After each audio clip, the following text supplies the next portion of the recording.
Technical ఇష్యూతో MCX లో trading ఆగిపోయింది. ఉదయం 10 గంటలు దాటిన ఎంసీఎక్స్ లో ఇంకా ట్రేడింగ్ ప్రారంభం కాలేదు. ఉదయం 10 గంటలకు ట్రేడింగ్ ప్రారంభమవుతుందని ఎంసీఎక్స్ తెలిపినప్పటికీ ట్రేడింగ్ మరింత ఆలస్యమయ్యే అవకాశం ఉందని తెలుస్తోంది.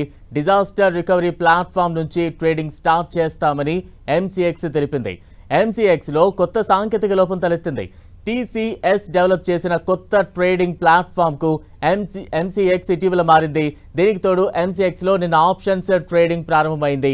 దీంతో ఎంసీఎక్స్ లో ఊహించని విధంగా టెక్నికల్ ఇష్యూ తలెత్తింది. గతంలో కూడా ఎంసీఎక్స్ లో పలుమార్లు టెక్నికల్ ఇష్యూలు సంభవించాయి.